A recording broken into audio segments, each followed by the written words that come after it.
तुमने वो भूंज गए गाड़ी में पड़े पड़े, भूंज भूंज के खाए है ना, तो उसी में भूंज देगा काल उसी में। भगवान निर्दय नहीं, तुमने निर्दयता के कार्य किए, वो तुम्हें फल मिला। नहीं तो सच्ची कहते हैं, आपका अपराध ना हो, पाप ना हो, तो आप कहीं से भी निकल जाए, ना कोई सांप डसेगा ना कोई कांटा लगेगा। और अपराध है तो महल में भी वो आके काट जाएगा, महल में आके आपको दंड दे जाएगा। इसलिए अपराध रहित जीवन ही सुखी जीवन है।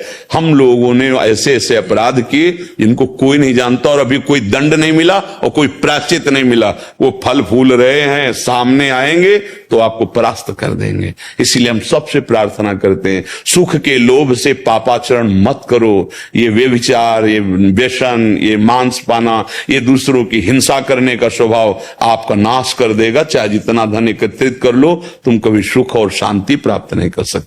तो ये दोषारोपण तो कभी मत लगाना कि भगवान ने दुख क्यों रचा।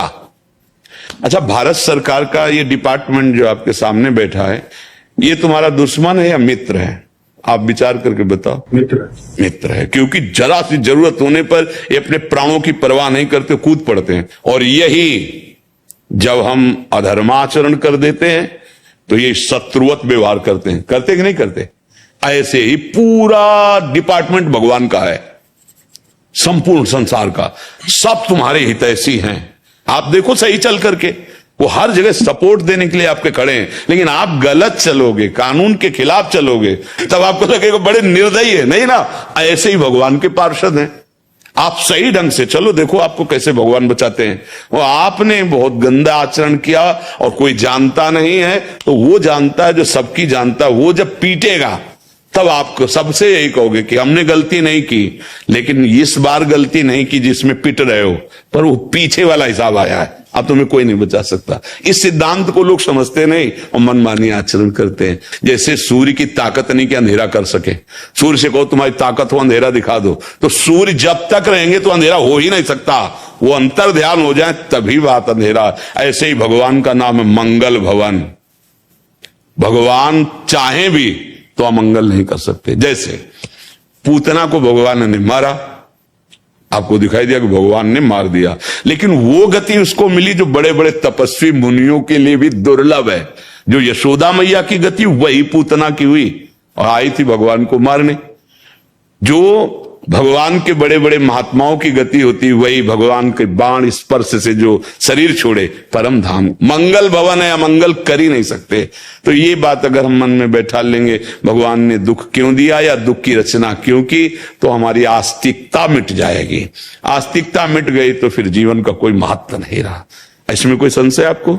जी मैरियन महाराज जी प्रणाम। महाराज जी, मैं जर्मनी से आई हूँ, मेरी उम्र 70 वर्ष है। मैं कैसे कम समय में अपनी आध्यात्मिक उन्नति कर सकती हूँ, और यदि कोई जाने जाने में अपराध हो गया, उस अपराध बोध से कैसे निपटे? हाँ भाई, हमारी दवा तो हमारे मेडिकल स्टोर में राधा राधा है, समझ रहे हो। हमारे हमसे जैसे अलग अलग डॉक्टर स्पेशलिस्ट होते हैं ना, कोई हड्डी के, कोई पेट के, कोई आंख के, कोई कान के। हम भवरोग के हैं, भवरोग जिससे आप निवृत्त होना चाहते हैं। और उस रोग की हमारी अस्पताल में औषधि मिलती राधा राधा राधा। हमारे प्रभु के बहुत से नाम हैं, बहुत से रूप हैं, पर हमारे पास हमारी जो निष्ठा, जो हमारे गुरुवाणी से प्राप्त हुआ, हमारे गुरुदेव की वाणी से, वो है राधा राधा राधा। और ये हम विश्वास पूर्वक कहते हैं कि जितनी श्वासें बची हैं, आपको जो भगवान का नाम प्रिय हो, भगवान के बहुत से नाम है, ओंकार भी नाम है, राम है, कृष्ण है, हरि है, शिव है, बहुत से नाम है।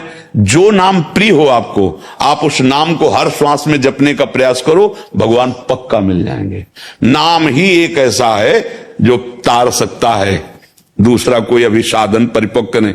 ये पहले की बातें थी, अब तो नाम जप करो, यही तुम्हें मंगल। और गुरु नानक साहब बहुत पहले कह गए, नानक नाम जहाज है, चढ़े सो उतरे। कबीरदास जी के श्वास श्वास नाम जपे, दुविधा रहा है न कोई। अगर प्रत्येक श्वास नाम जप करोगे तो निश्चित भगवत। बात समझ में आती है कि नहीं? अंग्रेजी हम नहीं जानते, हिंदी तुम नहीं जानती, बोलते चले जा रहे तो पता नहीं समझ में आता है कि नहीं? बाद में बता दूंगा।